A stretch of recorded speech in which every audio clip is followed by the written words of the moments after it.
Es una alegría y es una gran bendición para toda la iglesia en Latinoamérica el servicio que ustedes ya han prestado por mucho tiempo y que siguen prestando y para el cual han aceptado el llamamiento del Señor de formarse, capacitarse a fin de que su servicio realmente esté enfocado en aquello que Él quiere para nosotros y particularmente para ustedes en sus lugares de servicio.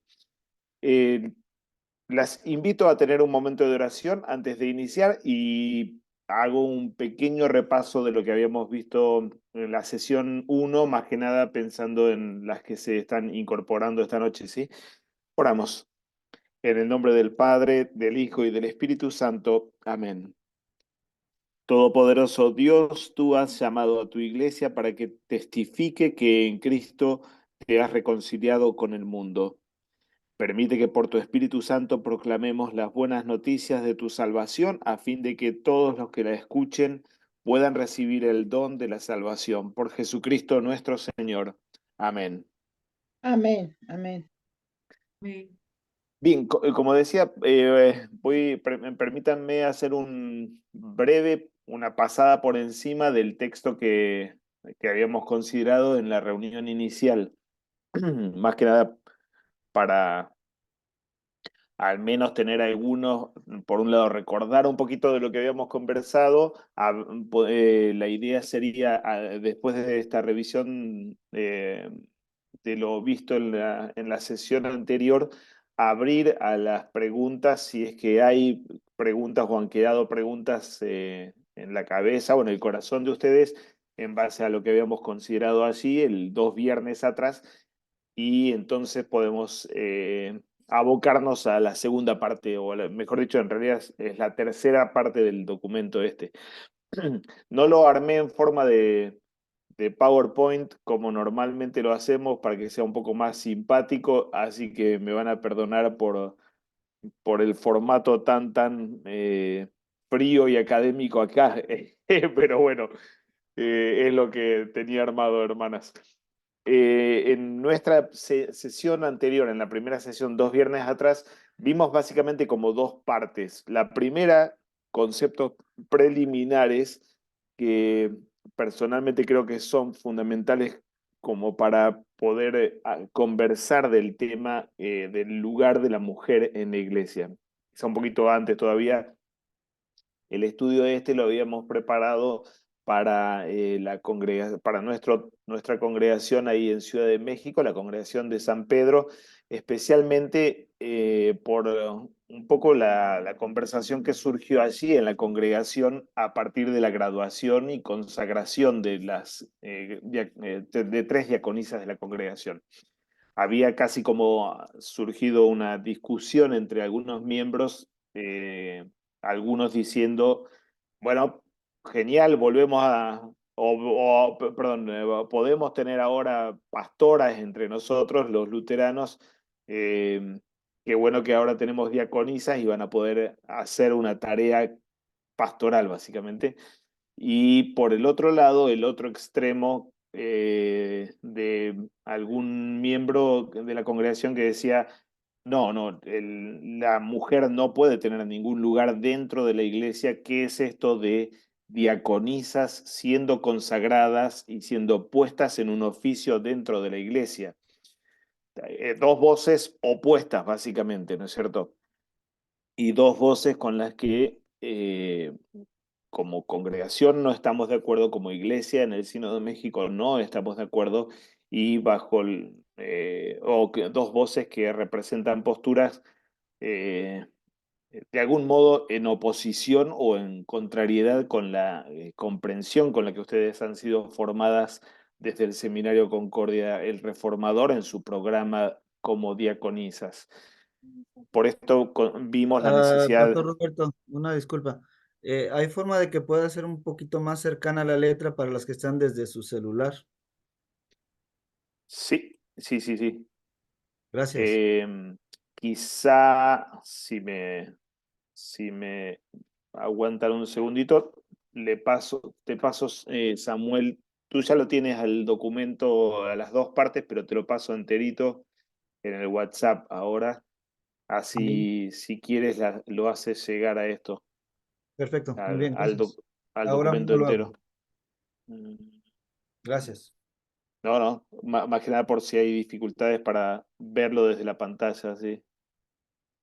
Creo que te pasé, sí, pasé el texto completo.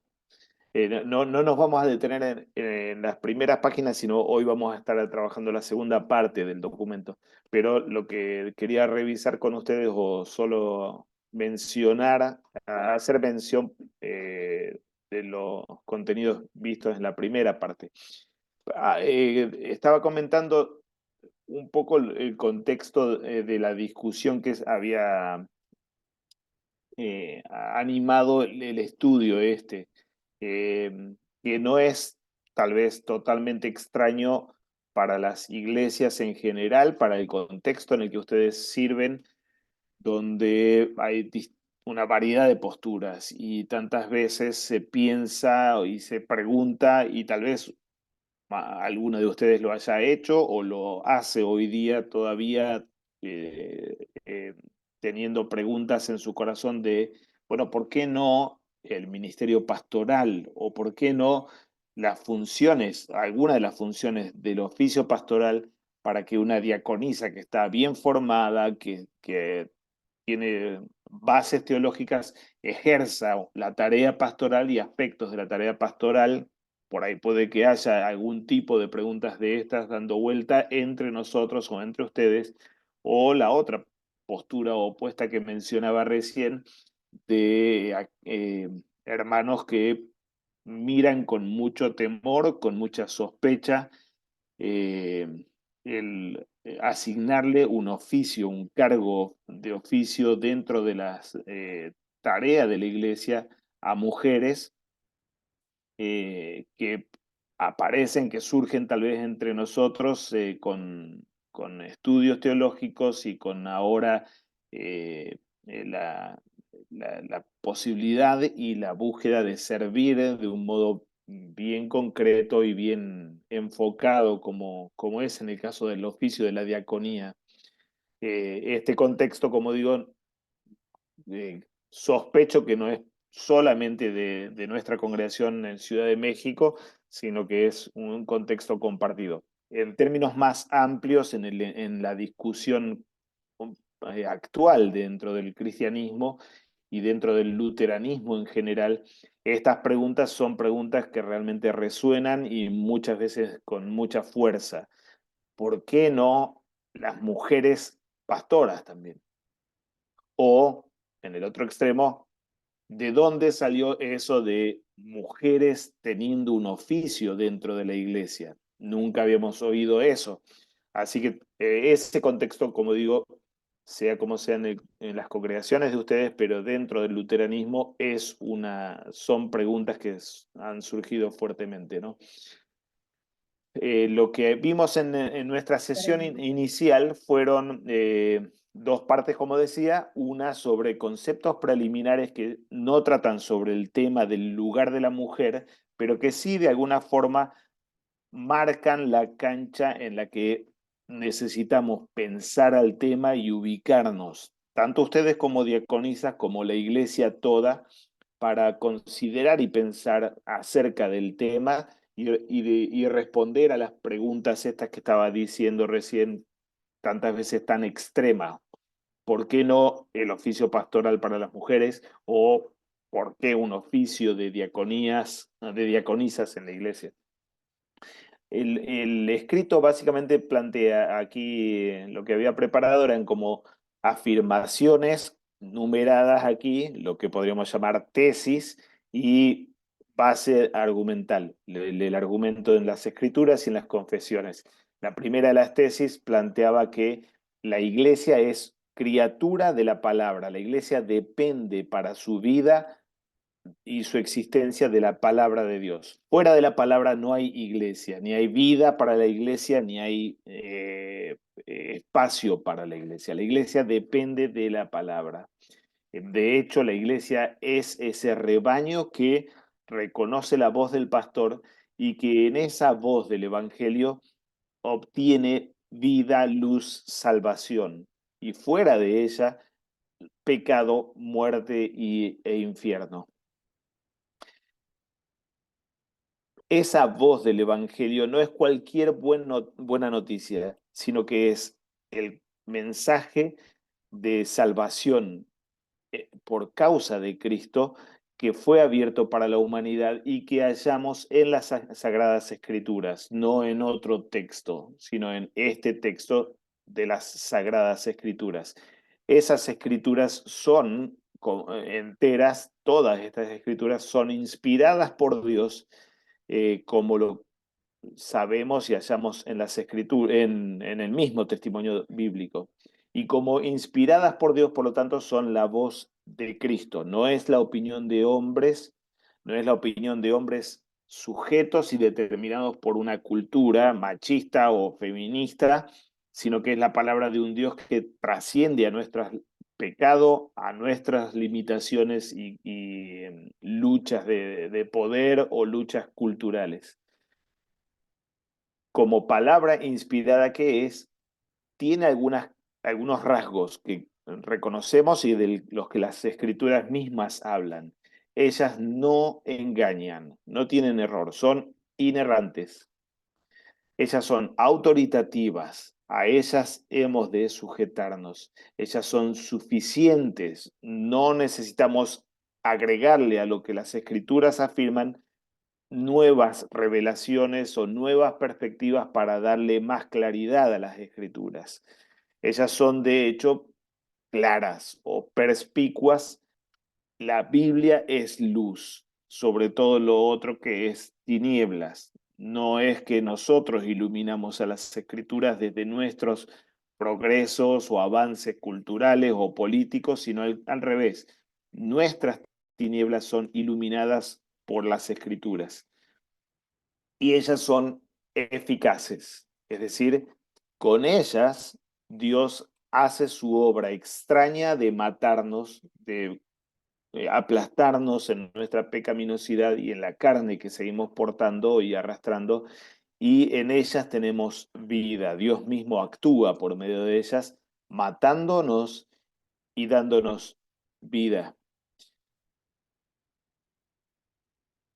Ahora hablando un poquito acerca de nosotros, por causa de la caída en pecado, nuestra realidad es diametralmente opuesta a Dios en nuestra carne que se opone en enemistad, en rebeldía y en esquivar, alejarnos de esta luz y de esta palabra o en enturbiar la misma luz de la palabra, tratando de relativizar sus significados, su sentido o ponerlo en duda y decir, bueno, tal vez no significa exactamente eso lo que Dios quiere decir, casi como el planteo de Satanás a Eva, ¿no es cierto? ¿Realmente Dios dijo eso?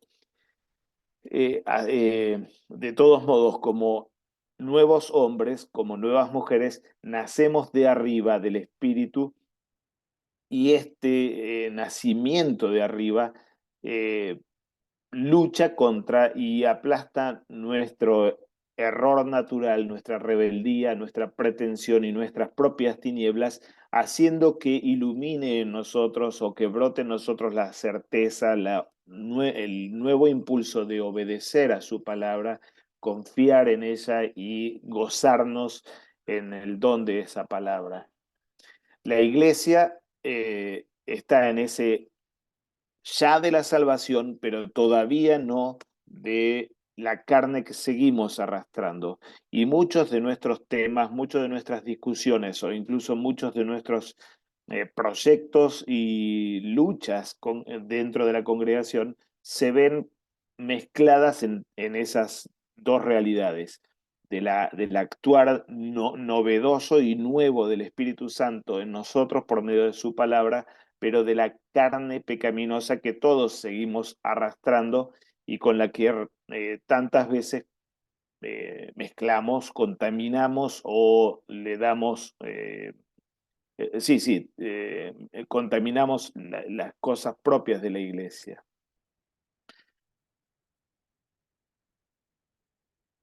La discusión moderna, que realmente es una discusión nueva a lo largo de la historia de la Iglesia con respecto al lugar de la mujer en la Iglesia y especialmente con respecto a la pregunta de por qué no pastoras mujeres si acaso en otros ámbitos tenemos, las mujeres tienen alcance y entrada igual que un hombre. Hoy día la mujer en una universidad tiene el mismo alcance, en un banco, en una fábrica, tiene los mismos alcances. ¿Por qué no dentro de la iglesia? Esa discusión es básicamente una discusión moderna y en gran medida está marcada por esta la desgraciada realidad nuestra de carne pecaminosa que sigue luchando y sigue buscando pensar las cosas en los términos en los que el mundo las piensa y en los que Satanás mismo ha invitado a la humanidad, en términos de ambición de poder y de autosatisfacción de las capacidades propias. Mucho del reclamo, ¿no? No digo que sea de ustedes el reclamo, ni inclusive dentro de nuestras iglesias luteranas relacionadas con Missouri, pero mucho del reclamo, especialmente en Europa, por el pastorado femenino, está directamente ligado con la reproducción de la caída en pecado en el jardín del Edén.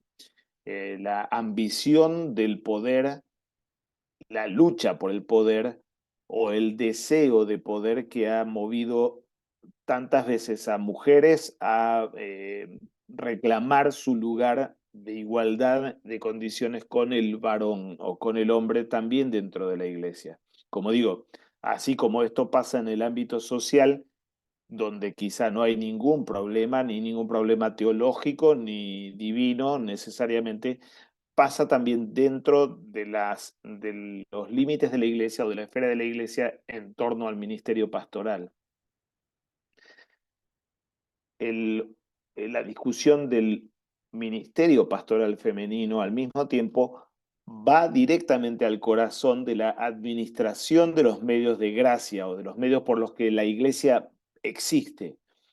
Y estos medios de gracia no fueron dados por Cristo en forma indefinida, como diciendo, bueno, allí tienen una doctrina, el Evangelio, o tienen la Biblia, tienen un sacramento, el bautismo, el otro sacramento, la Santa Cena, hagan con ella como quieran y administren esto, la predicación del Evangelio y los sacramentos como mejor les parezca y como sea más conveniente. No, no es esto lo que sucedió, sino que el mismo Cristo estableció un oficio, instituyó un oficio para la entrega del Evangelio y la administración de los sacramentos de un modo que lo represente a Él para la iglesia, delante de la iglesia.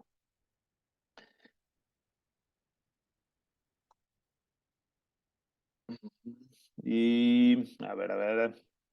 Bien, antes de cerrar esta primera parte, tenía esta última tesis planteando la necesidad de abordar la conversación entonces sobre el lugar de la mujer y particularmente las preguntas sobre el oficio pastoral femenino, la posibilidad o no del oficio pastoral femenino, abordarla en temor y en gratitud, muriendo a la falsa sabiduría de nuestro viejo Adán y rogando por el auxilio de lo alto, fijando nuestra mirada en Cristo, en su palabra, sabiendo que ella es luz, ella es autoritativa sobre nosotros y al mismo tiempo descansando en sus promesas.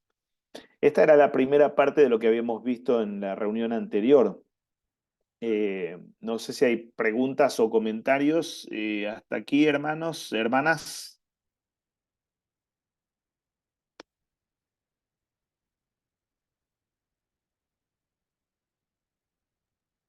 Muy bien explicado, pastor, muy bien. Gracias. Bueno, no, por favor. Hasta aquí en esa primera parte había tocado un poquito de costadito, ¿no? No habíamos entrado directamente en el tema, pero sí, como decía, eran temas previos o conceptos con los que me parece que necesitamos ubicarnos para poder pensar el tema y abordar el tema. Creo que la pregunta esa de, bueno, ¿por qué no hay pastoras mujeres en la iglesia luterana? Necesita de cierto contexto para poder ubicarnos. Fácilmente caeríamos en una respuesta sociológica o de mera costumbre, ¿no es cierto? Como diciendo, bueno, porque nunca se hizo, no se hace, simplemente esa no es la respuesta. Eh, Aquí hay cuestiones de teología, cuestiones teológicas que van a la base de la vida de la iglesia, mucho más profundas que una respuesta como esa, como diciendo, bueno, como nunca hubo pastoras, nosotros no tenemos pastoras, o tal vez alguno podría decir, bueno, si no hay respuesta es porque evidentemente hay cuestiones de cultura machista por detrás o de desprecio hacia la mujer o de limitación y restricción al espacio que la mujer puede tener o búsqueda de preservación de poder de parte del hombre sobre la mujer en las cosas de Dios o en las cosas de la iglesia. La sospecha esta puede darse, puede suceder y necesitamos considerarla y responder a ella, ¿no es cierto? Oscar y Marivic López dice, claro que... a ver, ¿había una pregunta o...? Perdón. Sí, había una Eh, pregunta, pero yo creo que no sé si la van a reconfigurar. Era referente a la liturgia. No sé si quieran volverla a poner, hermanos, o estaban reconfigurando, o si quieren abrir el micrófono. Eh,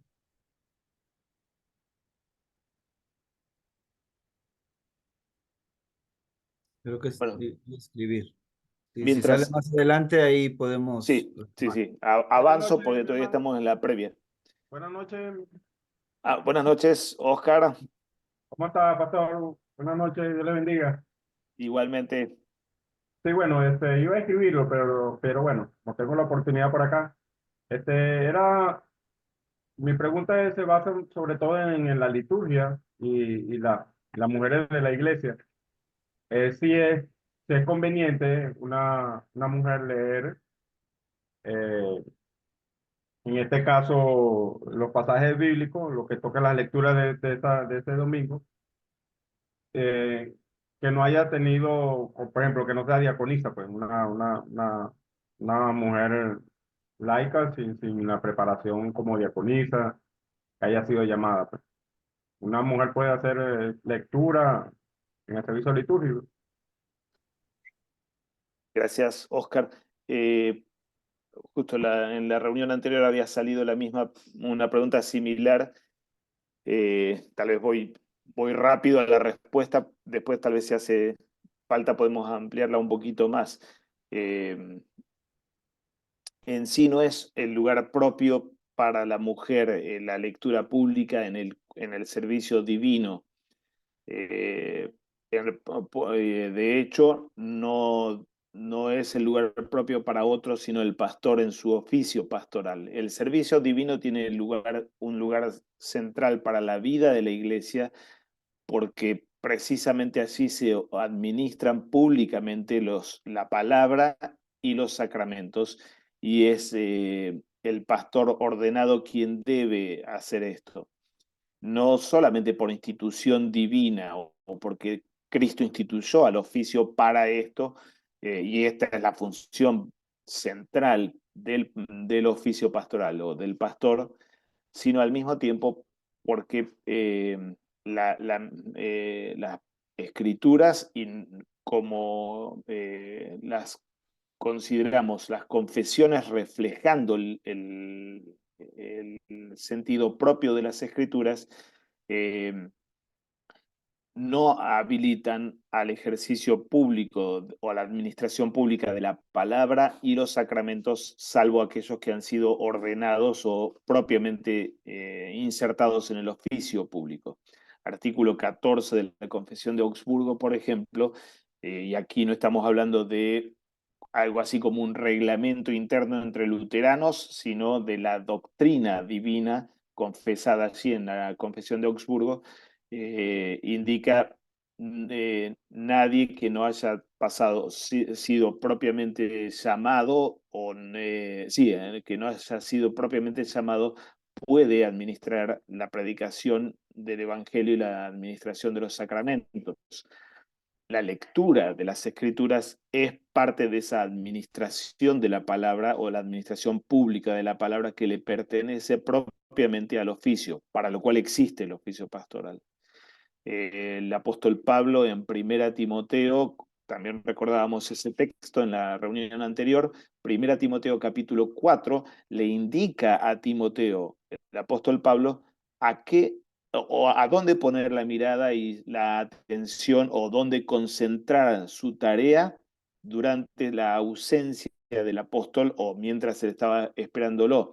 Pablo le dice, mientras llego, dedícate a la lectura, la exhortación y la predicación de la palabra. Es el corazón, perdón, y estas tres acciones son, por supuesto, en el ámbito público del servicio divino. Con esto no estamos diciendo que, por ejemplo, una mujer o tanto menos una diaconisa no tiene autoridad o autorización para leer las escrituras en el ámbito de una reunión, de un grupo de estudio o de una visitación en casas de hogar. Estos son, de alguna forma, son oficios y funciones no, que no contienen o no ostentan la centralidad del servicio divino dominical particularmente, sino que son aquellas acciones de la iglesia que se desprenden de ese oficio divino. El púlpito, la lectura pública en el servicio divino y la administración del sacramento forja y forma la teología y la comprensión que la iglesia toda tiene de su fe y de su confesión de fe.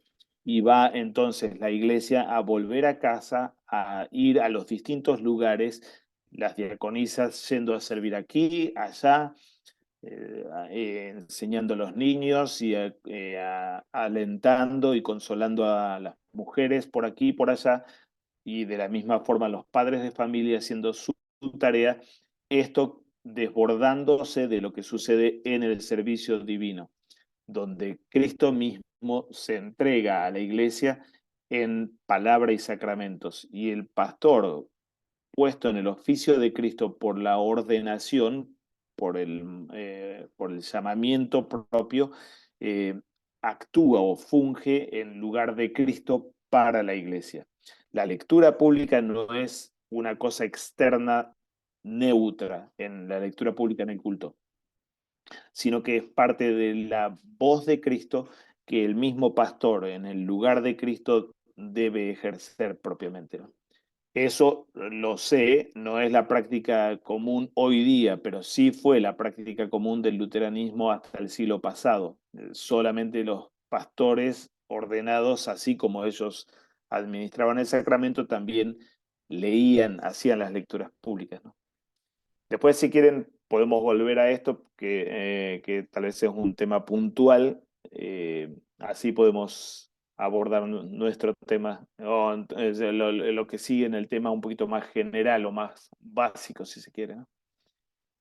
En la segunda parte todavía de la reunión anterior habíamos visto o repasado el testimonio bíblico sobre el lugar de la mujer en la iglesia. Ahora sí, yendo un poquito más oyendo al tema,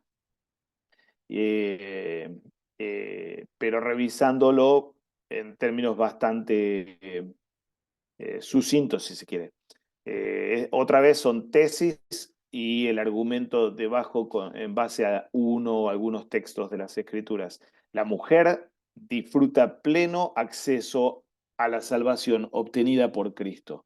Y en esto, en el acceso a la salvación, tenemos exactamente el mismo lugar, hombres y mujeres, cosa que, como decíamos en la reunión anterior, tal vez para nosotros es obvio y casi escandaloso tener que aclararlo a esto, pero ciertamente no era obvio en el contexto del mismo judaísmo, de donde nace el cristianismo. En esto el cristianismo fue totalmente disruptivo, dándole acceso idéntico a la mujer como al hombre, a los santos de los santos. En el judaísmo no era esto así.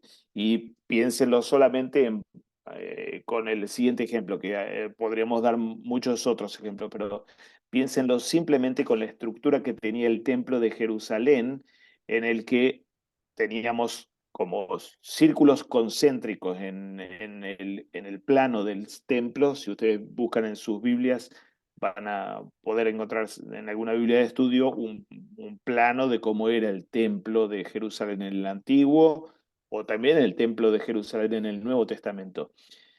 El lugar más inaccesible es el lugar santísimo o el santo de los santos. Solamente un hombre, el sumo sacerdote, una vez al año podía acceder allí, ¿no es cierto?, con la sangre del chivo expiatorio que había sido sacrificado.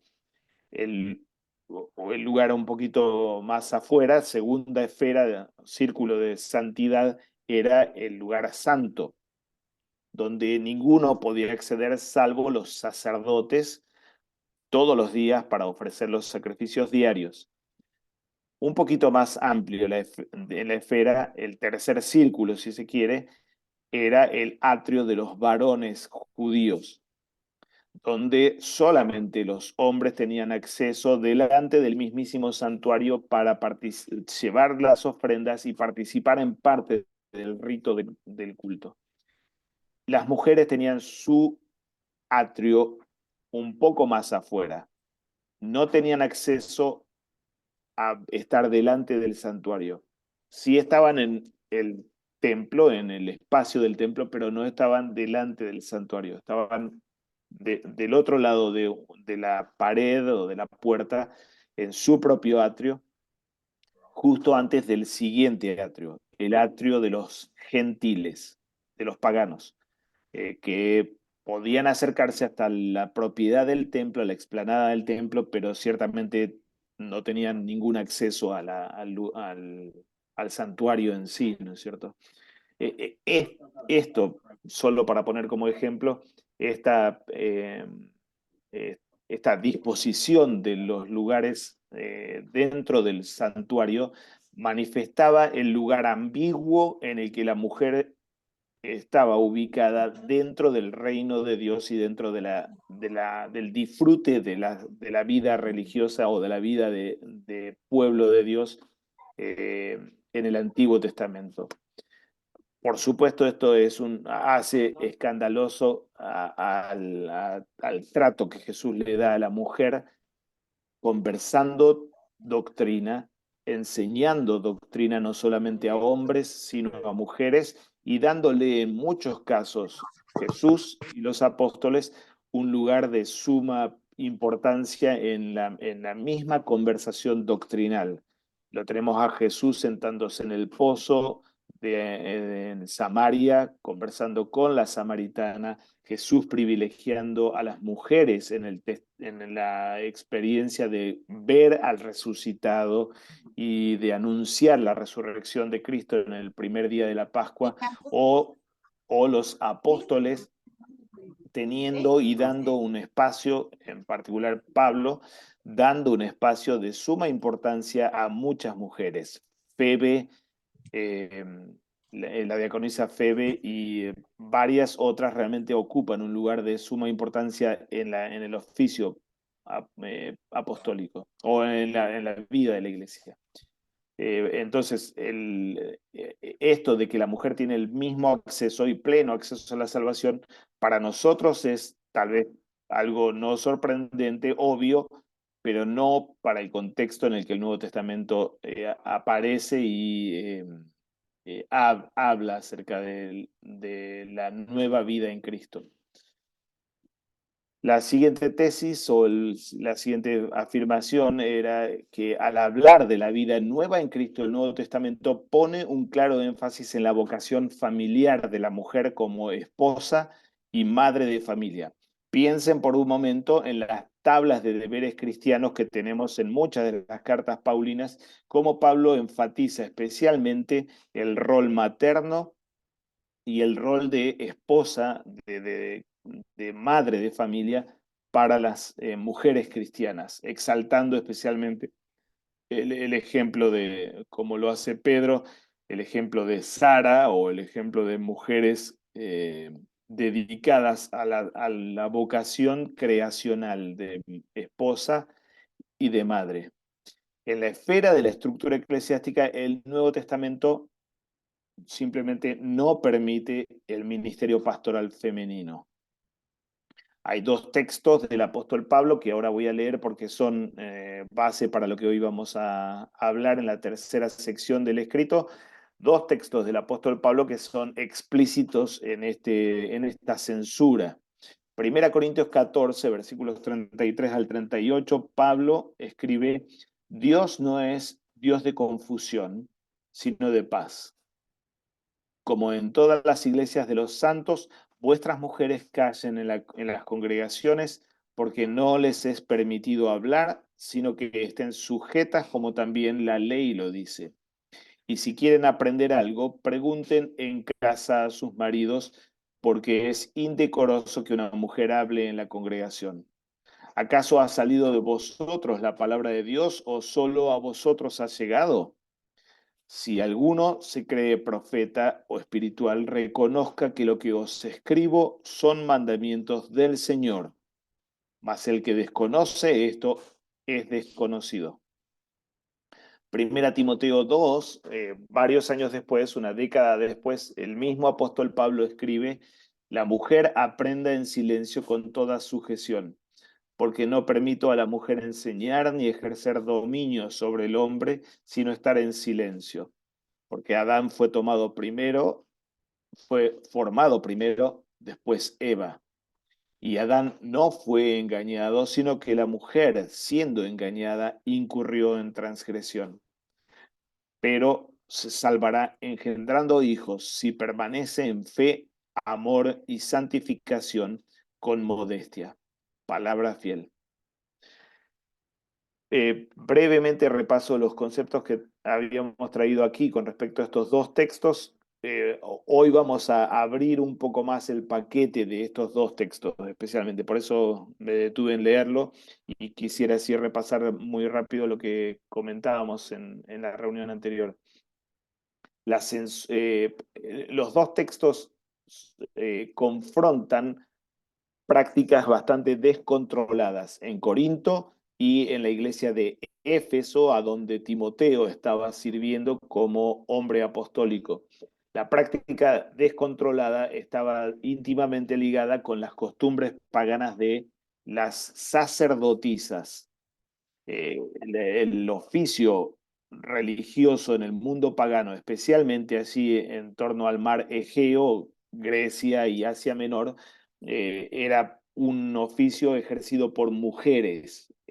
Normalmente ellas eran las que cumplían los roles oficiales dentro de los templos o, como recordarán o estarán al tanto de los casos de oráculos o de lugares donde había profetisas para pronunciar oráculos de parte de los dioses, era siempre ejercido por profetisas. Todos esos cultos paganos tenían a la mujer como oficiante o como funcionario oficial y al mismo tiempo esto estaba directamente ligado con la figura materna o la dimensión sexual de las religiones paganas, en las que estas sacerdotisas o pitonisas y profetisas ejercían ritos la función de lo que se llama la prostitución sagrada. Era la práctica concreta del coito, de la relación sexual, como un rito sagrado con el que el creyente eh, eh, garantizaba la fertilidad de la tierra y de la productividad de la tierra, siendo él normalmente campesino, ¿no es cierto?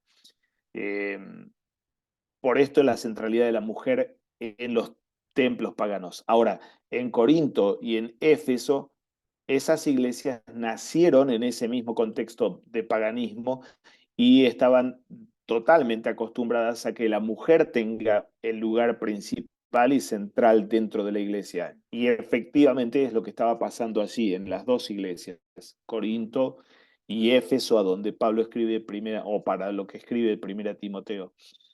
Ese era el contexto, y de hecho entonces tenemos certeza de que estaba habiendo mujeres ejerciendo la función pastoral, y Pablo aquí pone esta fuerte censura a todas funciones. Aquí en ninguno de los dos textos dice la palabra pastor ni pastora, pero de todos modos las funciones que censura y que impide como ejercicio en la mujer son todas funciones técnicas del oficio pastoral, en el lenguaje del Nuevo Testamento. Los verbos que utiliza el texto griego, lalein, didaskein y ausentein, esto es hablar la palabra o proclamar la palabra, enseñar o ejercer el rol de didáscalos, del rabí de la iglesia, del maestro dentro de la iglesia, y el ejercicio de la autoridad ligada con la enseñanza. Esto está en el corazón del oficio pastoral desde el punto de vista del Nuevo Testamento, o en el lenguaje del Nuevo Testamento. Del mismo modo, entonces, el silencio al que las llama no es un mandato absoluto, como diciendo la mujer no puede pronunciar palabra adentro de las instalaciones de la iglesia o de la esfera de la iglesia, sino que está censurando la pretensión de ejercer el oficio y de tomar la palabra a cargo de ellas, ubicándolas entonces en el lugar de aprendices como el resto de la iglesia, de sujetas al hombre que ha de ejercer el oficio pastoral y de comportarse en forma o con silencio, como lo pone aquí en 1 Timoteo 2, pero con el decoro que el mismo texto demanda de la mujer.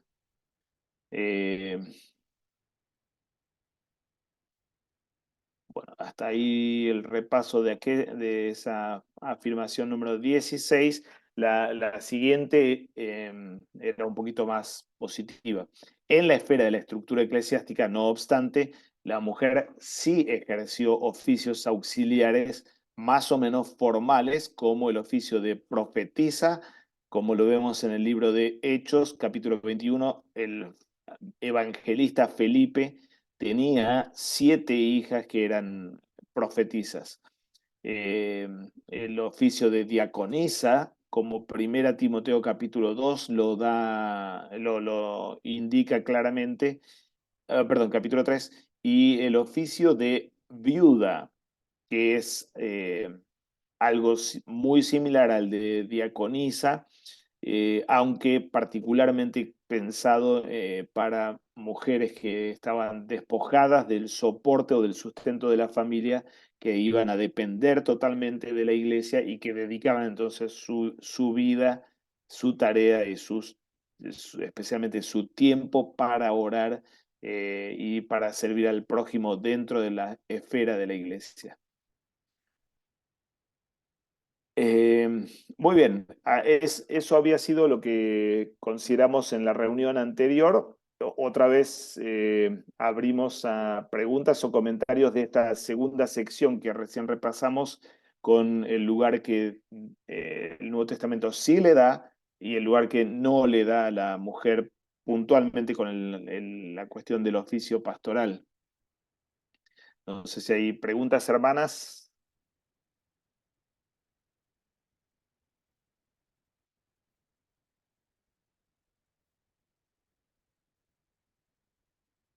Muy bien, No, creo que no hay, ni en el chat tampoco hay. perfecto. Eh, Tomaron muy al pie de la letra eso de que la mujer no hable en la iglesia, pero en Zoom pueden hablar si quieren, Sí, hermanas. está prohibido. No es un lugar litúrgico. Sí, sí, sí, acá pueden hablar, no se preocupen. Bien, la propuesta para hoy era considerar 5 tesis más o 5 afirmaciones más, especialmente abriendo o explorando el argumento que el apóstol Pablo trae en estos textos. Los textos, justo estaban pidiendo si podíamos repetir o repasar cuáles eran los textos paulinos. Los textos los tienen ahí en página 9 del PowerPoint. Es 1 Corintios 14, 33 al 38 y 1 Timoteo 2, 11 hasta el 15, o en realidad el palabra fiel que ya cruza el capítulo 3 es parte todavía de este mismo párrafo. Gracias por la pregunta, buena idea, y ténganlo tal vez marcado en sus Biblias estos 2 textos porque vamos a estar moviéndonos en ellos esta noche. Así que 1 Corintios 14, 33 al 38 y 1 Timoteo 2, 11 en adelante, 11 hasta el final del capítulo.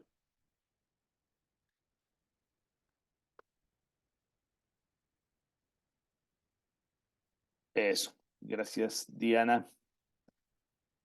Eh, En la sección de hoy, o el tema que hoy vamos a abordar, en gran medida está basado, o yo reproduzco aquí los conceptos del doctor William Weinrich, profesor de Historia Eclesiástica y de Nuevo Testamento del Seminario de Fort Wayne. Él escribió un ensayo excelente realmente. No está en español, está en inglés.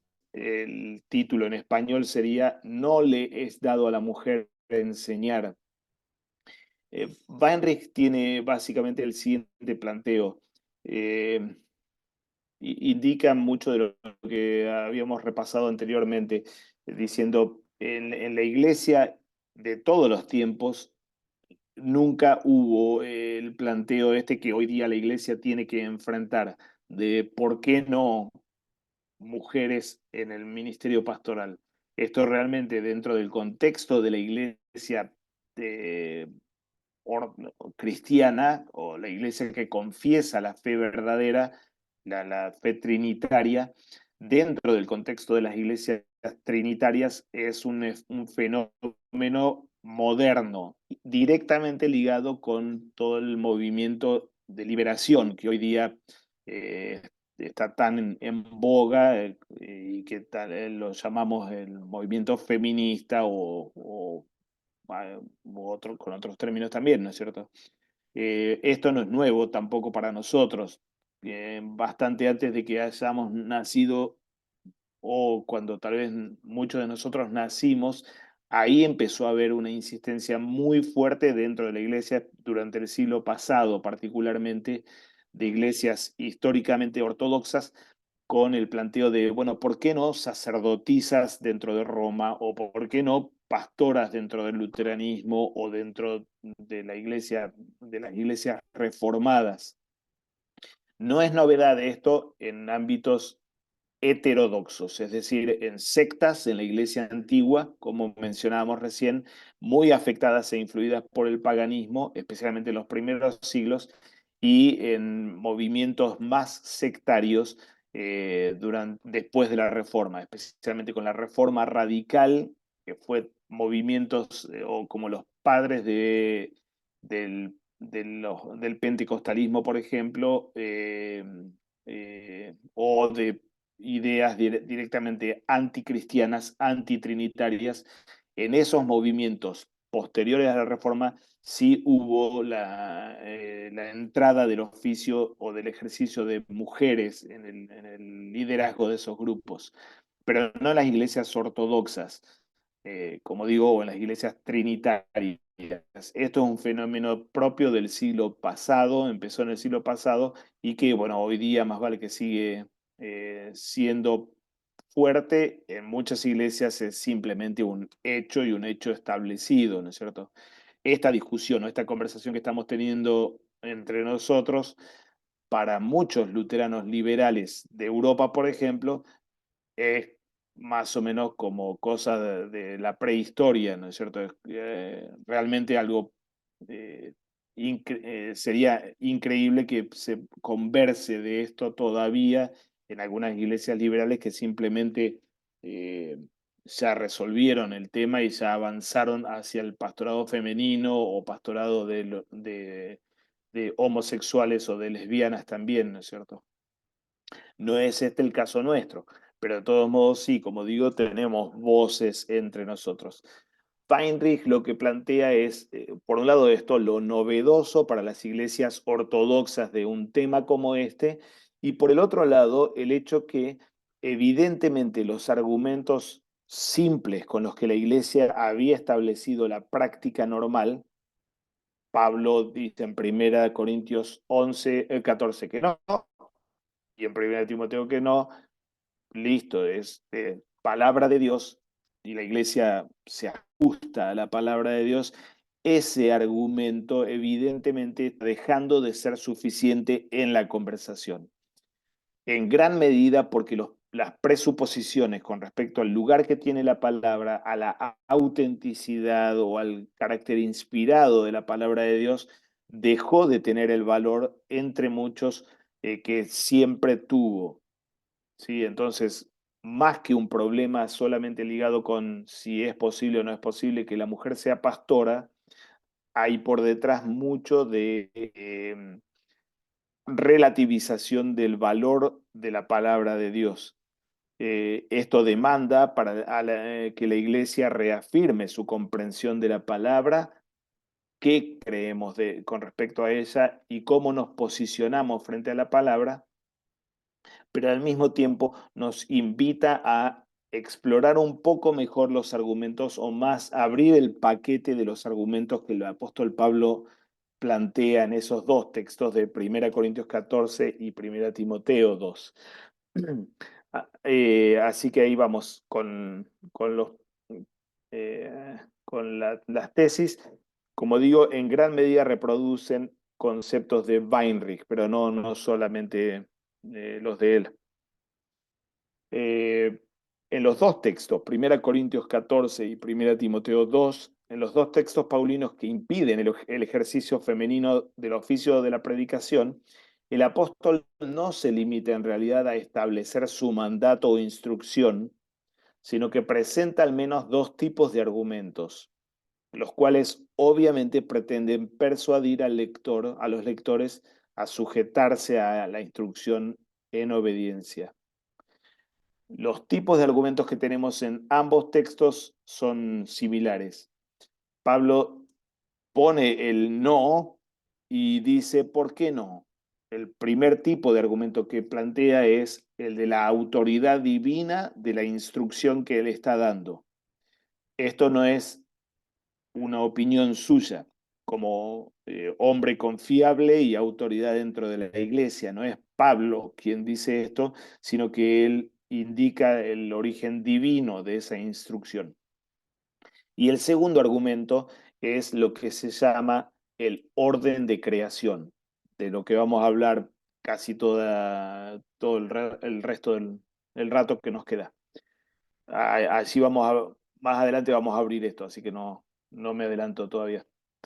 Recordamos entonces, o lo tenemos aquí en pantalla entonces, a la instrucción: vuestras mujeres callen en las congregaciones porque no les es permitido hablar, sino que estén sujetas, versículo 34, y en el 35 vuelve a repasar la indicación o la instrucción, y si quieren aprender algo, pregunten en casa a sus maridos, porque es indecoroso que una mujer hable en la congregación. Pero noten cómo aquí en el texto tenemos estos dos argumentos. Que estén sujetas las mujeres, como también la ley lo dice. Y la ley aquí no es la ley del Estado o un estatuto de la iglesia. Se trata de la Torá o de la ley del Pentateuco particularmente. Y en el final del texto trae este otro argumento tipo 1, como decíamos, sobre la autoridad divina de la instrucción. Pablo dice, ¿acaso ha salido de vosotros la palabra de Dios o solo a vosotros ha llegado? Si alguno se cree profeta o espiritual, reconozca que lo que os escribo son mandamientos del Señor. En 1 Timoteo 2 tenemos otra vez los mismos dos tipos de argumentos. Pablo instruye en versículos 11 a 12, la mujer aprende en silencio con toda sujeción porque no permito a la mujer enseñar ni ejercer dominio sobre el hombre, sino estar en silencio. Y ahora viene con este argumento tipo 2, es decir, el orden de creación. Porque Adán fue formado primero, después Eva. Adán no fue engañado, sino que la mujer, siendo engañada, incurrió en transgresión. Y versículo 15 vuelve a la instrucción, pero se salvará engendrando hijos si permanece en fe, amor, santificación con modestia. Y vuelve al argumento ahora, el argumento 1, con esta frasecita cortita, palabra fiel, pero que es una frase característica en las cartas pastorales. Si ustedes revisan Primera Timoteo, Segunda y Tito, las tres cartas tienen en varias instancias esta frase, simplemente palabra fiel o palabra fiel y digna de una aceptación total. En la versión un poquito más larga, a veces aparece esa otra versión en las cartas pastorales. Siempre la función que esa frasecita hace es cerrar generalmente un concepto tradicional que Pablo está trayendo y darle algo así como un sello de autoridad divina, diciendo, esto nadie ha de dudar de lo que acabo de decir. Muy probablemente la ley a la que se refiere el texto en 1 Corintios 14, entonces, que estén sujetas, como también lo dice la ley, sea específicamente Génesis 3:16, donde Dios le dice a Eva, tu deseo será para tu marido y él se enseñoreará de ti. Es muy probable que el texto concretamente al que está haciendo referencia Pablo allí sea puntualmente este. La sujeción de Eva, de todos modos, no es novedosa, sino su padecimiento después de la caída. Génesis 3:16 es parte de la sentencia por haber caído en pecado, ¿no es cierto? Pero esa sujeción no es un efecto de la caída, pero sí padecer la sujeción es un efecto de la caída, del mismo modo que sucede con la maternidad de Eva o con la labranza de la tierra de Adán. Ser madre o tener que labrar la tierra, eso no es castigo divino, fue en realidad orden de creación, fue el diseño de creación.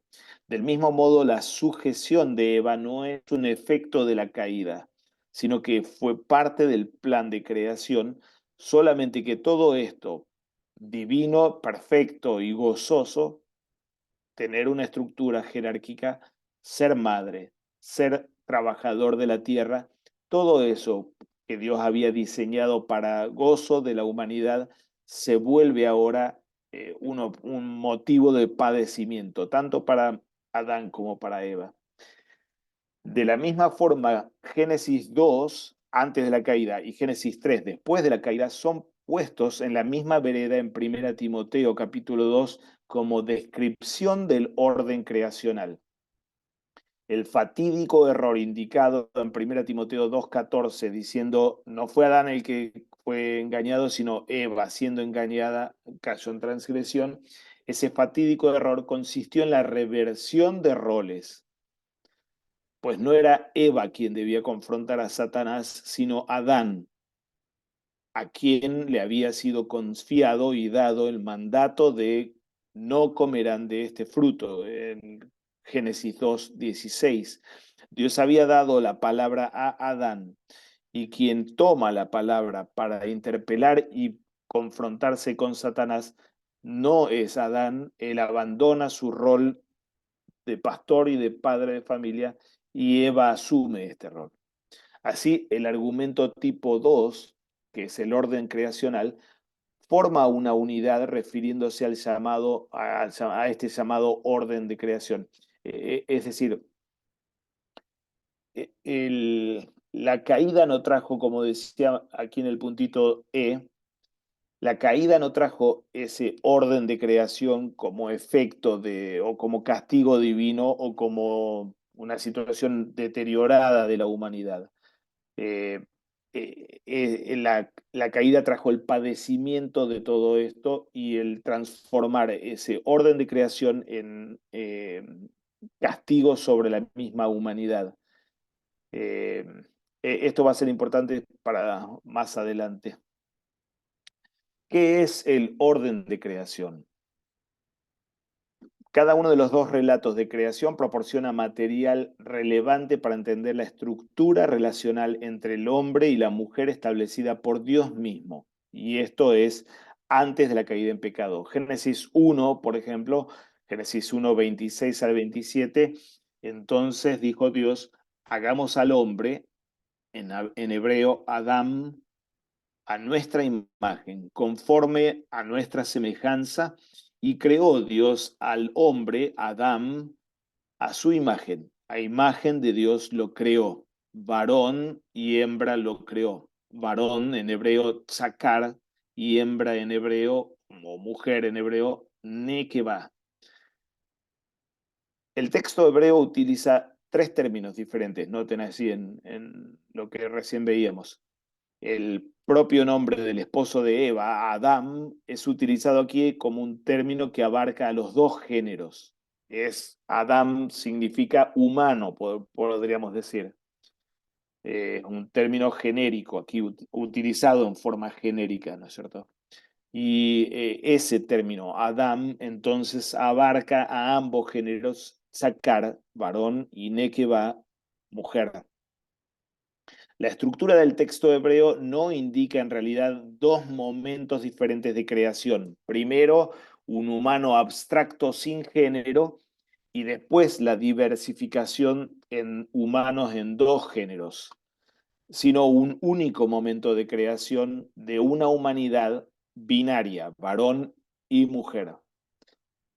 William Weinreich explica la estructura de Génesis 1:27 y perdonen acá la explicación un poco técnica, pero realmente es esclarecedora del tema y de un tema típico en la discusión de género, ¿no es cierto? De que puede haber un humano, una humanidad no binaria, así se habla en las discusiones actuales de género y de sexualidad, ¿no es cierto? Una humanidad no binaria es una que va más allá de hombre-mujer. Entonces puede haber hombre, un hombre medio mujer y ser igualmente tan humano como lo que Dios quiso para nosotros.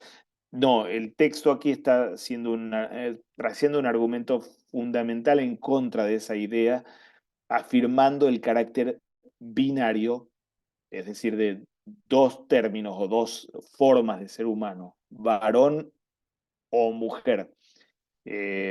Weinreich entonces explica la estructura. Él dice, habla algo en términos técnicos del hebreo, y va a hablar acerca de esta casita que yo puse ahí entre corchetes en el... Brenda aquí marcó algo en la pantalla. Digo, ahora va a hablar de este signo, esta especie de casita que se llama Atnak en el texto hebreo. Y aquí lo tienen en pantalla abajo al texto hebreo con la Atnak, ahí esa especie de triangulito, que es una marca en el texto hebreo, un atnak divide las dos partes de la oración en su estructura lógica de forma tal que lo que está en segundo lugar esclarece la lógica interna de lo que está en primer lugar. En el caso de Génesis 1:27 podríamos traducir esto así. A imagen de Dios lo creó al humano, Adán, y con esto queremos decir que los creó como varón y hembra, Sakar y Nekeba. En resumen, no significa, en resumen, esto significa que ya en la mención de Adán humano en Génesis 1:27, no es posible la idea de una humanidad genérica aparte de su concreciones como varón y hembra. No hay humanidad ni personalidad aparte de una humanidad masculina y una personalidad y humanidad femenina. La personalidad femenina, la masculinidad, la femineidad están constitutivamente conectadas con la persona, pues son modos o formas de ser humano. Esto que está trayendo Weinreich aquí realmente es fundamental, especialmente para la cuestión de la identidad de género desde la perspectiva de la creación. Dios creó al humano como varón y hembra, no creó un humano sin sexo, sin sexualidad o sin identidad sexual, sino que nos creó en estos dos roles complementarios. Esto es, no hay forma de ser humano fuera del orden binario varón-hembra determinado por Dios mismo al crearnos. Cuando hablamos entonces de orden creacional, una de las cosas de las que estamos hablando es de este orden binario, varón-hembra, con la que Dios mismo diseñó a la humanidad. Génesis 2, el siguiente relato de la creación, versículos 7 en adelante. Entonces Jehová dio forma al hombre del polvo de la tierra y sopló en su nariz aliento de vida, y fue el hombre un ser viviente. Y Jehová Dios plantó un huerto en Edén al oriente y puso así al hombre que había formado. Y dijo Jehová Dios, no es bueno que el hombre esté solo, le haré una ayuda idónea para él. Jehová Dios formó pues de la tierra toda bestia del campo y toda ave de los cielos y los trajo a Adán para que viese cómo las había de llamar. Y todo lo que Adán llamó a los animales vivientes, ese es su nombre. Y puso Adán nombre a toda bestia y ave de los cielos y a todo ganado del campo, mas para Adán no se halló ayuda idónea para él. Entonces Jehová Dios hizo caer sueño profundo sobre Adán, y mientras éste dormía, tomó una de sus costillas y cerró la carne en su lugar. Y de la costilla que Jehová Dios tomó del hombre, hizo una mujer y la trajo al hombre. Dijo entonces Adán, esto es ahora hueso de mis huesos y carne de mi carne. Esta será llamada varona, porque del varón fue tomada. Por tanto, dejará el hombre a su padre y su madre y se unirá a su mujer y serán una sola carne. Este segundo relato de la creación elabora la relación que Dios mismo establece entre las partes del binomio varón-mujer, moviéndose de lo diferencial, es decir, de lo que nos distingue a los varones de las mujeres, a lo igualitario, a lo que sí tenemos en común. Lo diferencial, el varón es creado primero, la mujer después. La mujer es creada a partir de Adán, de sus costillas. La mujer es creada para ser ayuda idónea para él. Dios crea a la mujer y se la presenta al varón para revertir su soledad. Es el varón quien pone nombre a la mujer como al resto de las criaturas, configurando así su identidad. Es el varón quien deja el lugar de subordinación como hijo de un padre y una madre para asumir el rol de padre de una nueva familia. Lo igualitario. Ambos son ante todo criaturas, creación puramente pasiva de Dios. La mujer creada de la costilla de Adán es reconocida como hueso de mis huesos y carne de mi carne, y como varona, Isha en hebreo, tomada del varón, Ish en hebreo. Ninguna otra criatura, por tanto, satisface el criterio creacional de revertir la soledad del varón como lo hace la mujer. La unidad de ambos forma una sola carne. Así, mientras Génesis 1 afirma el carácter binario en que subsiste el humano como varón y mujer, Génesis 2 afirma la relación de origen entre el hombre y la mujer, dador, receptor, y de jerarquía, autoridad, sujeción, con que Dios configura al humano en la creación. Este es el buen orden de la creación que Dios mismo exalta hacia el final diciendo, vio que esto era bueno y muy bueno, en el que la igualdad de substancia no excluye la binariedad varón-mujer. Somos de la misma substancia, Adán, humanos, pero fuimos creados en este orden binario, varón-mujer, lo que nos distingue. Ese buen orden afirma la complementariedad, la complementariedad no implica reciprocidad ni elimina las diferencias de origen ni de jerarquía. Que seamos complementarios no significa que entonces no hay distinción entre hombre y mujer en la visión creacional. Y todos estos elementos distintivos, binariedad, origen y jerarquía, no destruyen la igualdad de substancia. No, la mujer no es menos humano porque fue puesta en sujeción a Adán como cabeza de la mujer. O el hombre no es más humano porque él es el origen de Eva. Ambos son criaturas, hay igualdad de substancias, somos Adán, humanos, tanto los varones como las mujeres, pero igualmente en esa distinción. Noten aquí la complejidad de alguna forma que el mismo texto de Génesis plantea en estas dos cosas que hemos de tener realmente presentes en la visión divina sobre la humanidad, sobre la mujer y sobre el varón también. No hay en el plan de Dios de ningún modo un desprecio ni una idea de opresión en esa relación de dador-receptor o en esa relación de autoridad-sujeción.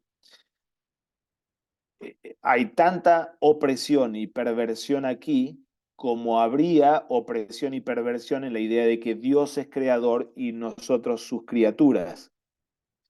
Él, como creador, ama su creación y solamente se entrega en servicio a su creación. Y no por eso Él está igual en igualdad de condiciones con nosotros. Él sigue siendo Dios, nosotros criaturas. Tanto más esto sucede con la humanidad que pertenece a la misma esencia, a la misma substancia, Adán, humanos, pero al mismo tiempo en esa complementariedad o en esa distinción con la que Dios creó en forma diversa a nuestro género humano.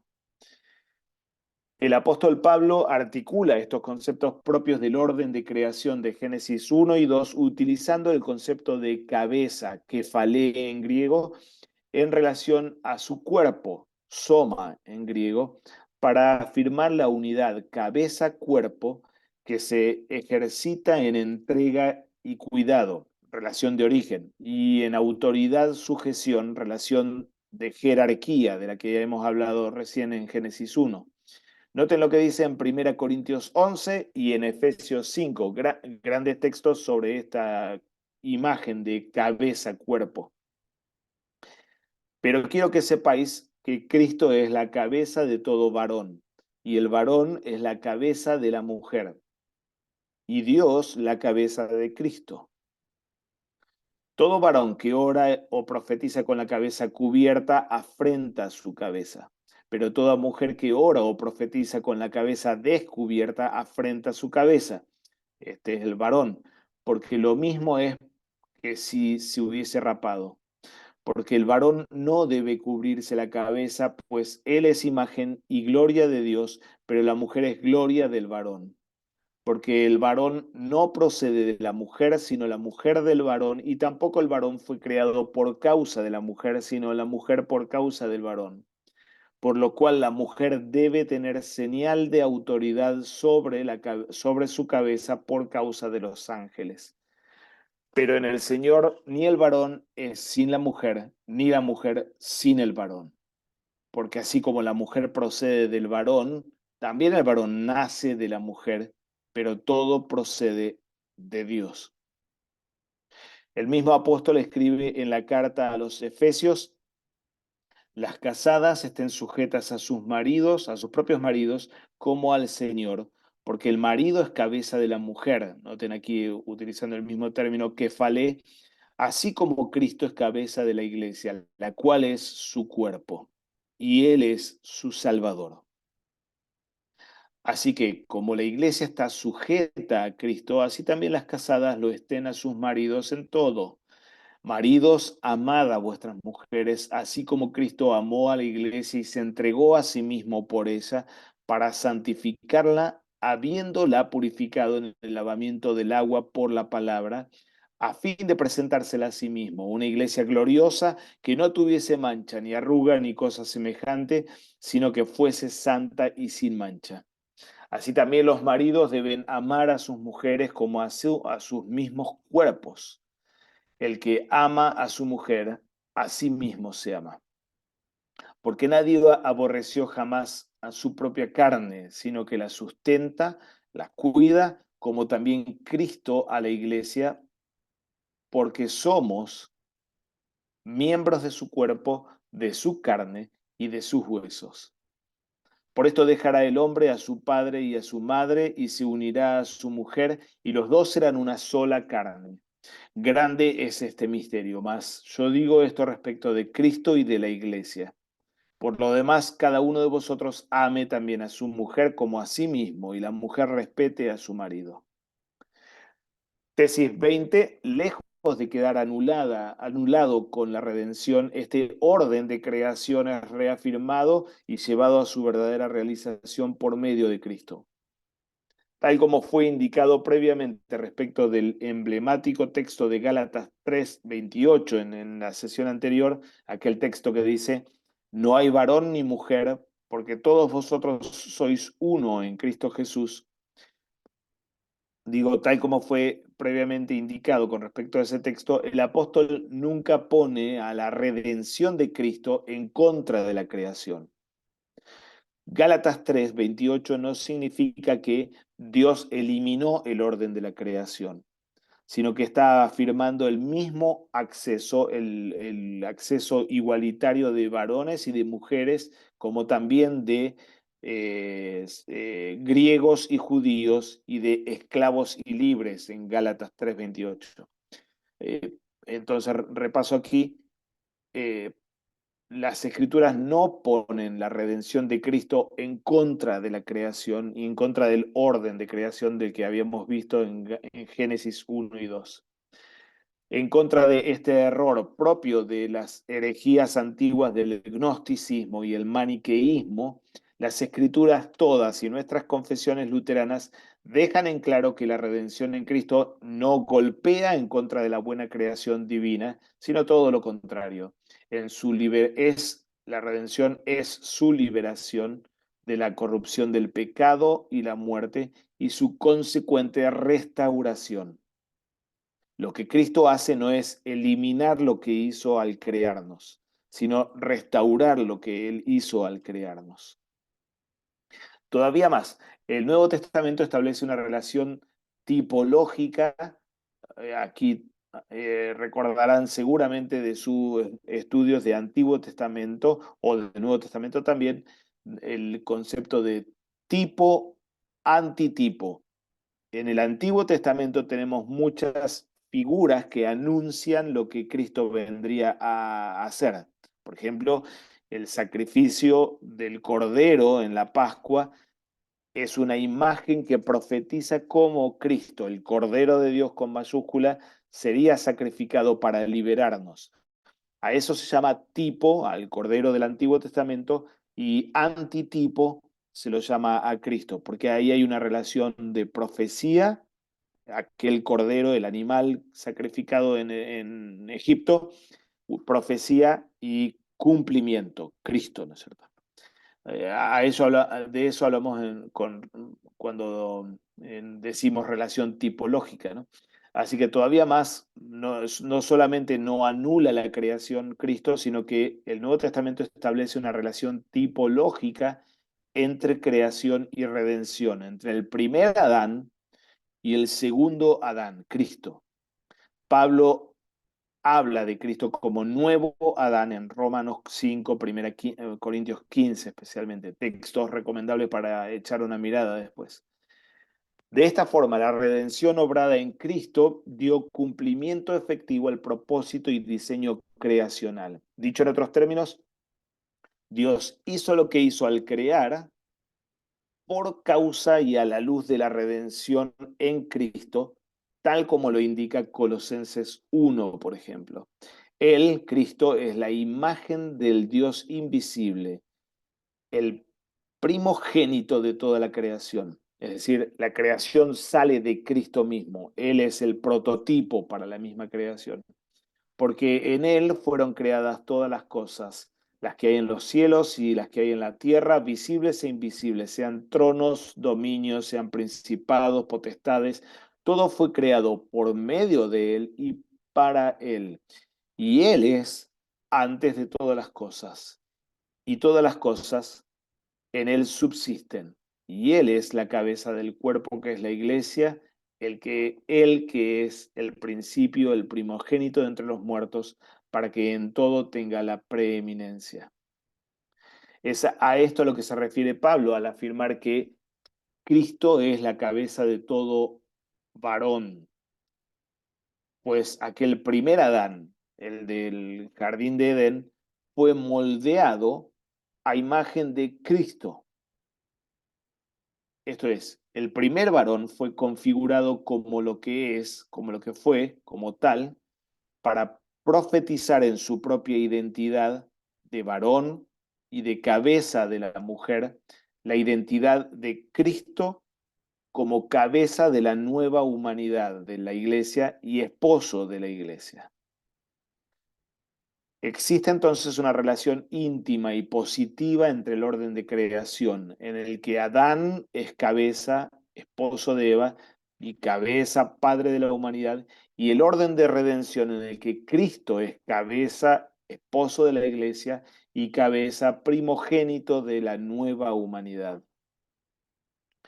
Número 21, en última instancia, tanto el orden de creación con Adán como cabeza, como el orden de redención con Cristo como cabeza, manifiestan y dan participación nada menos que en la forma de vida trinitaria con el Padre como cabeza, así como Pablo lo puso en 1 Corintios 11.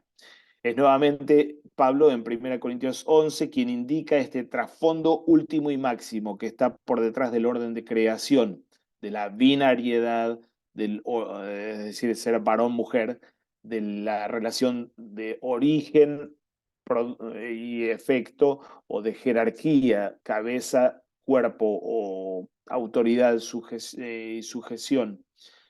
Cristo es la cabeza de todo varón, dijo Pablo, y el varón es la cabeza de la mujer y Dios es la cabeza de Cristo. Y hablando aquí del Padre, ¿no es cierto? El Padre es la cabeza del Hijo. La primera persona de la Trinidad es la cabeza de la segunda persona de la Trinidad. Esto lo pone Pablo así en 1 Corintios. Como unigénito de Dios y engendrado del Padre antes de todos los siglos, Dios de Dios, luz de luz, verdadero Dios de verdadero Dios. Esto confesamos en el credo niceno todos los domingos. Aquí habla de Dios, es decir, el Hijo es Dios del Padre, Dios. El Hijo es luz, salido de la luz del Padre. El Hijo es verdadero Dios, engendrado o procedente del verdadero Dios Padre. El Hijo procede del Padre y es consubstancial al Padre. Esto confesamos con el credo niceno. Y esta identidad de substancia o naturaleza son igualitos de Dios, son Dios, participan de la misma naturaleza, es lo que le permite ser la imagen visible del Dios invisible, de forma que, como él mismo le dice a Felipe, el que me ha visto a mí, ha visto al Padre. Juan 14. El Hijo tiene la misma naturaleza que el Padre y por eso el Hijo puede revelar, reflejar al Padre. La paternidad del Padre y el ser hijo del Hijo, la filiación del Hijo, no son meras metáforas surgidas en nuestra esfera de criaturas acá abajo por naturaleza o por la cultura y proyectadas a la esfera de lo divino para darle sentido a la relación de la Trinidad, sino todo lo contrario. Se trata del modo en que las personas trinitarias subsisten y existieron desde la eternidad y que esa misma Trinidad reflejó en el humano creado a imagen y semejanza de Dios. Al ser hecho a imagen de un Padre, que es cabeza de su Hijo desde la eternidad, Adán fue hecho cabeza de Eva y del resto de sus hijos. Es decir, la imagen de padre de familia o de padre de cabeza no es algo que nació aquí entre nosotros en nuestra forma de organizarnos como sociedad o como humanos. Es algo que sucedió en la Trinidad desde siempre. Así existe Dios desde la eternidad. Y cuando Él nos crea a nosotros, revela, refleja esta misma estructura con la que la Trinidad misma existió desde siempre, desde la eternidad. Del mismo modo, el lenguaje de paternidad y filiación con que el Nuevo Testamento formula las buenas noticias de salvación otra vez no nos refleja a nosotros proyectando hacia arriba una metáfora más para hablar de la redención, no salió de nosotros hacia Dios, sino que lo revela a Dios mismo abriendo real y misericordiosamente su propia forma de vida a la esfera de la criatura. Noten lo que dice, noten cómo el Nuevo Testamento habla en estos mismos términos. A todos los que le recibieron, a los que creen en su nombre, Dios dio potestad de ser hechos hijos de Dios, los cuales no son engendrados de sangre, ni de voluntad de carne, ni de voluntad de varón, sino de Dios. El Evangelio es descrito en el Nuevo Testamento bajo estas dos imágenes de Dios haciéndose nuestro Padre y haciéndonos a nosotros sus hijos. Está este lenguaje en el corazón mismo de la proclamación del Evangelio. Gálatas 4 es un texto precioso realmente.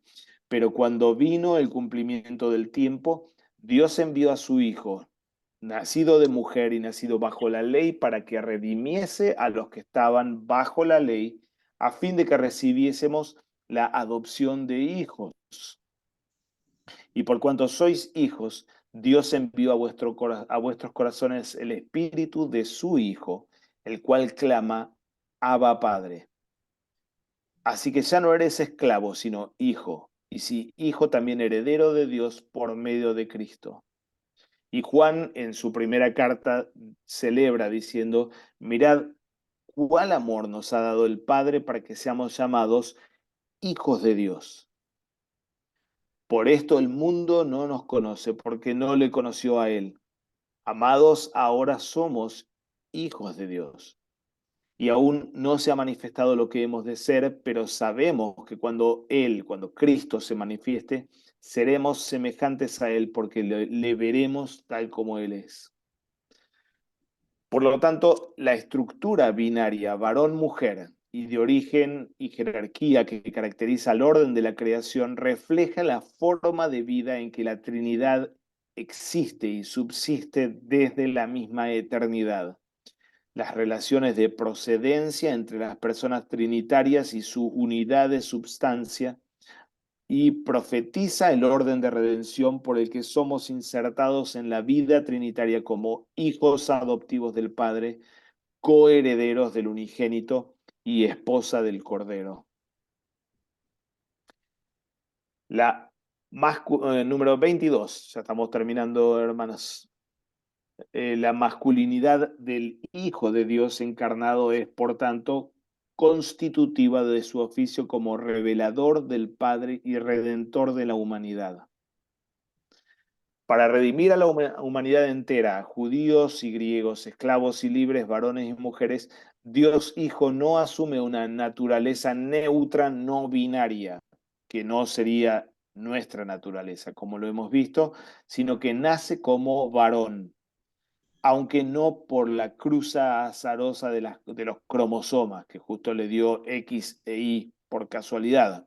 No, él nace como varón para ser el nuevo Adán, y como tal es la imagen visible de su Padre eterno, que ahora también nos engendra como a sus hijos. Es cabeza, esposo de la iglesia, y es cabeza, origen de una nueva humanidad. El Cristo exaltado a la diestra del Padre sigue ejerciendo su oficio de revelador del Padre, del cual es su imagen, y es esposo de la iglesia en, con y bajo el ministerio de la enseñanza del Evangelio y la administración de los sacramentos. Es decir, él sigue ejerciendo su tarea como, o actuando sobre nosotros y en relación con nosotros como revelador del Padre y esposo de la iglesia por medio del oficio pastoral, por medio del cual los hijos de Dios son engendrados y la iglesia es purificada y alimentada. Por institución divina, este oficio actúa en el lugar de Cristo, de modo que no está ubicado en el lado receptor o subordinado en el binomio cabeza-cuerpo o varón-mujer que se da en la relación de Dios con la iglesia, sino en el lado dador o autoritativo del mismo. Es decir, el pastor actúa en el lugar de Cristo, fue puesto en el oficio de Cristo. Y esto lo ubica no para ser más salvo, ni más santo, ni algo superior a nadie, pero lo ubica en la función de representante de Cristo, que es revelador del Padre para los hijos y esposo de la iglesia, su novia. Es decir, lo ubica en el rol de cabeza del cuerpo o de varón en su relación con la mujer. Este es el ministerio de Cristo mismo, el ministerio de la enseñanza del Evangelio y de la entrega de los sacramentos, y Él lo sigue ejerciendo como Adán, le pertenece a Él, y Él lo ejerce como Adán, como cabeza, y no como una Eva o como cuerpo. William Weinreich, otra vez, indica que es en este marco de referencia teológico y no cultural que ha de entenderse la razón por la que el Señor incluye solamente varones en el oficio de la predicación apostólica, por el que Pablo prohíbe que la mujer sea puesta en el oficio de la predicación, y por el que todas las iglesias sacramentales y confesionales de todos los tiempos se ha sujetado consistentemente a esta instrucción apostólica. Número 23. La masculinidad en la configuración del oficio de la predicación, por comprensible o incomprensible que nos resulte, o simpático o antipático que nos resulte, pertenece a la categoría de mandato evangélico. Y como tal, no es materia para que apliquemos nuestra creatividad y nuestros criterios evaluativos, sino que es materia para que ejercitemos nuestra sujeción ante el mandato divino y, por sobre todo, la gozosa receptividad de la fe ante el Evangelio. Los teólogos luteranos suelen hablar de mandato evangélico, en alemán Gebote des Evangeliums, para referirse a las instrucciones, los mandamientos o los mandatos con los que el mismo Señor Jesucristo instituyó y configuró la entrega de los dones de salvación obtenidos por Cristo y aplicados por medio de la promesa del Evangelio. En cuanto a mandato, la institución divina no le, en cuanto a mandato de institución divina, no le toca a la Iglesia inventar ni evaluar la viabilidad de lo que el mismo Señor instituyó, sino simplemente llevarlo a cabo en obediencia. Pero, tal vez ponga un ejemplo aquí o traigo un ejemplo. muchas veces se cuestiona de por qué el Señor instituyó el sacramento del altar con vino, utilizando vino, una bebida alcohólica. Y en muchas iglesias, si ustedes lo sabrán bien,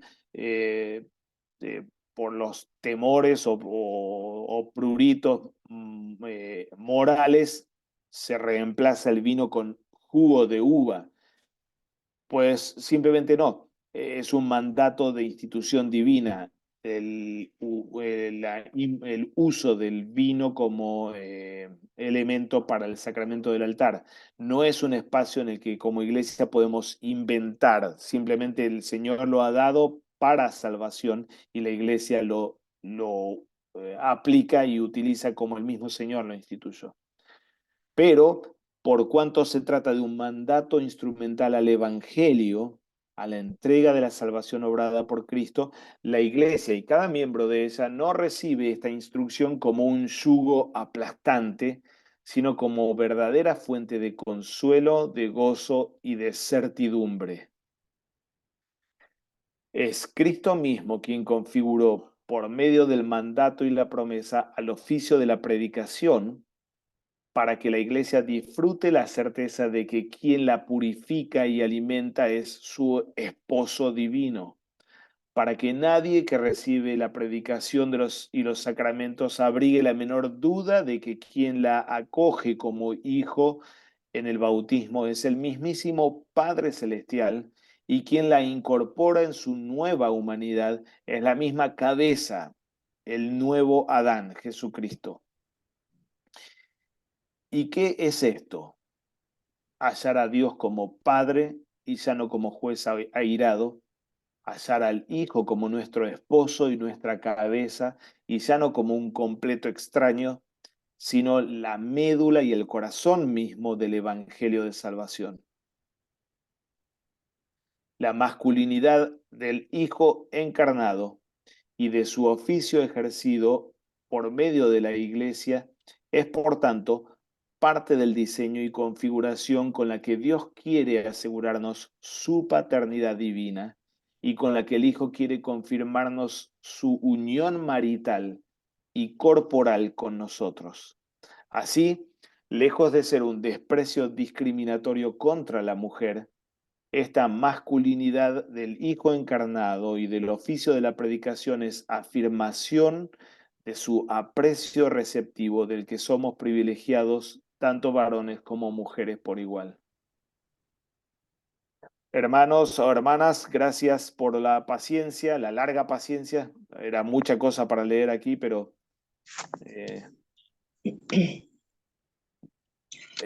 bueno, tuvimos que pasar por todo esto, que hay muchos detalles así para considerar.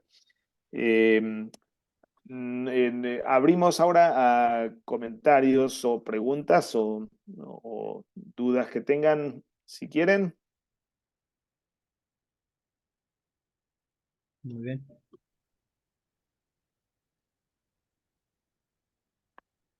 Bueno, en el chat no hay, no sé si alguien quiere abrir su micrófono y si tiene alguna pregunta acerca del tema o quizás algún comentario, algún aporte. Todo muy bien, gracias, pastor. No, por favor, con todo placer, hermanas. Yo. ¿Liz? Muy bien. Sí, adelante, hermana Liz. Sí, buenas noches, pastores. Bueno, Buenas pastores, a todos noches. mucho gusto y a las hermanas también. Para mí Igualmente. sí fue muy, realmente más que interesante, sino aclarador, porque sí aceptaba, sí había en mi corazón decir, bueno, Dios usaba a la mujer desde antes, ¿no? Para socorrer, para todo, o sea, Dios la tenía presente. Hay un canto que yo escuché antes cuando dice que la mujer que un día que pecó, su amor la perdonó, porque luego Dios nos restituyó de una manera hermosa y maravillosa, haciendo que una mujer fuera la madre de nuestro Señor Jesucristo.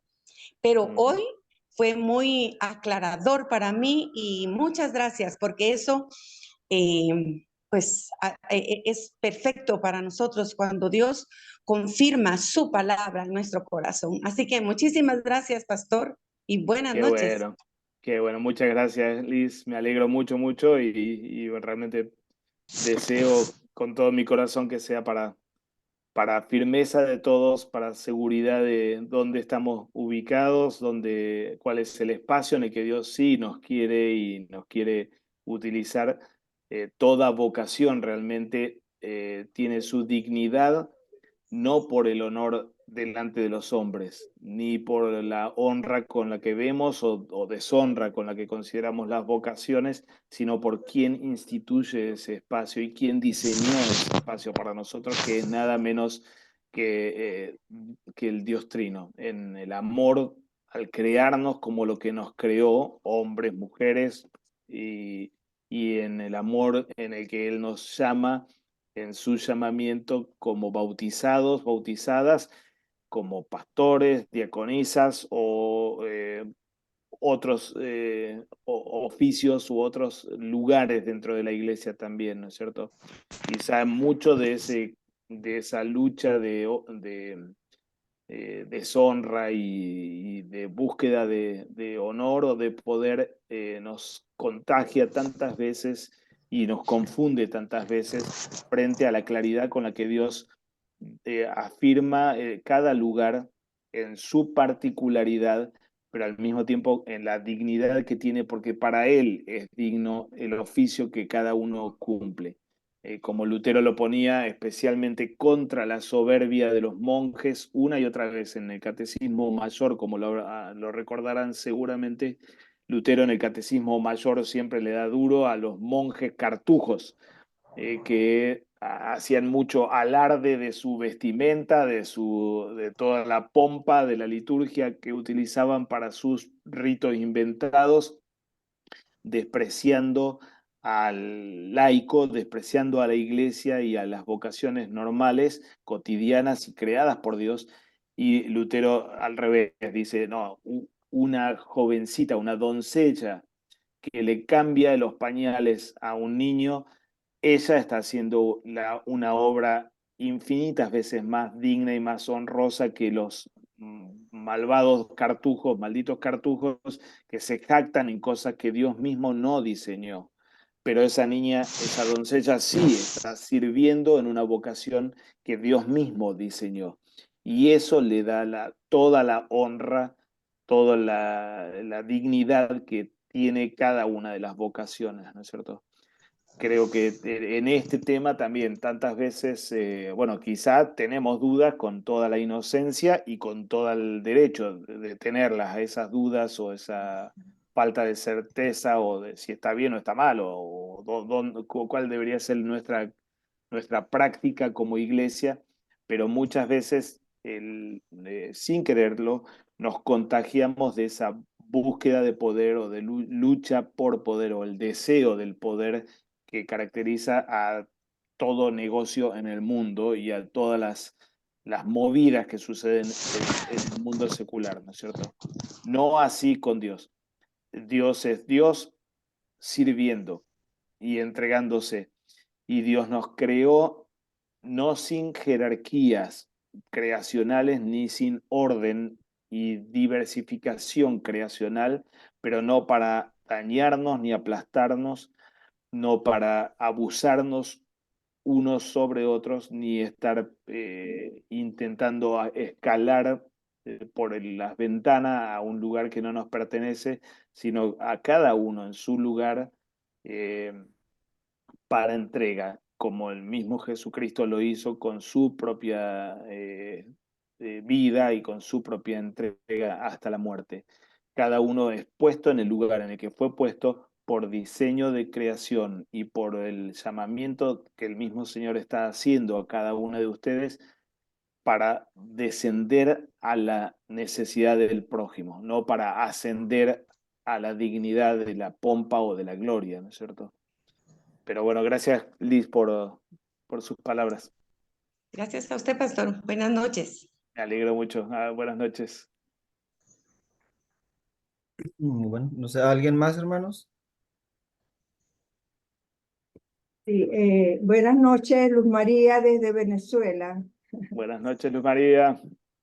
Sí, estaba cuando estoy oyendo el estudio pensando que estas iglesias, primero no son sacramentales, tampoco son confesionales. Entonces, Ujú.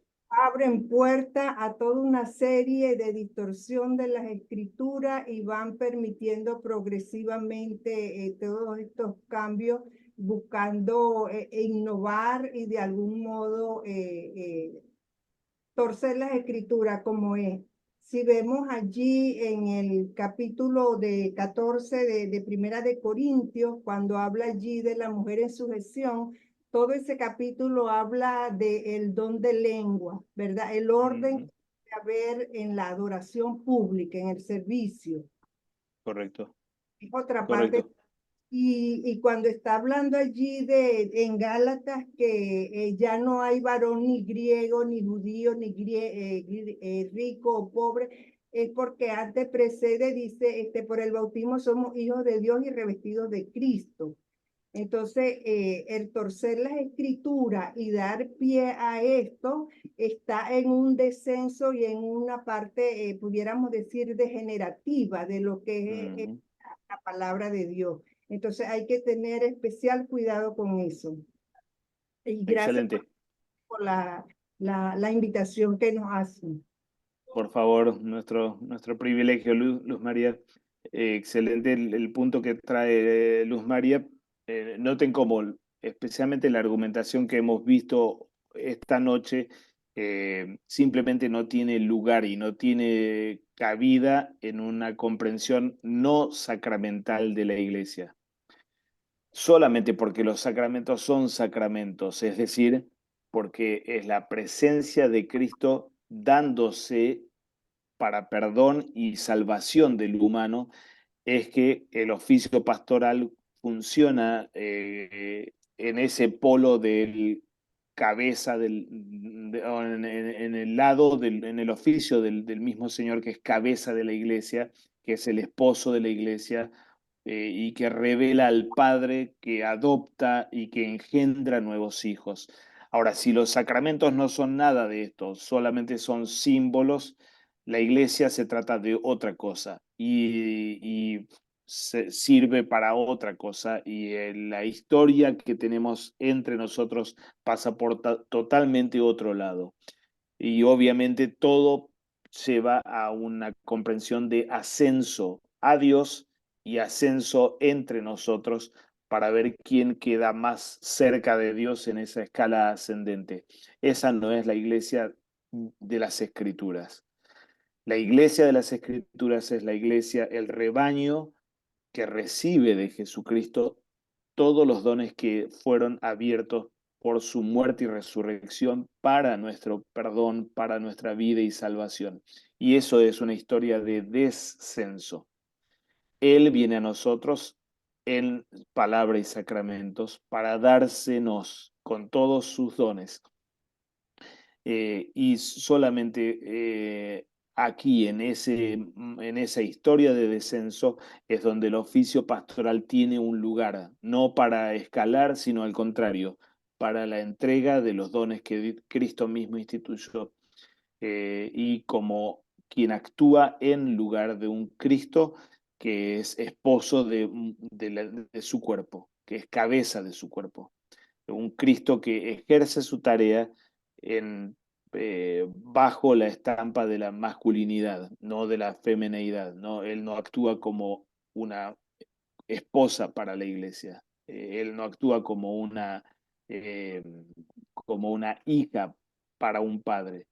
Cristo actúa como el que revela al Padre, engendrando nuevos hijos, como el esposo que toma a la iglesia para amarla, para purificarla, consolarla y sostenerla, igualito así como cuando fue diseñado Adán en la relación con Eva, para reflejar el corazón de Dios, la relación de Dios con su criatura y la relación que Cristo iba a tener con su iglesia, ¿no?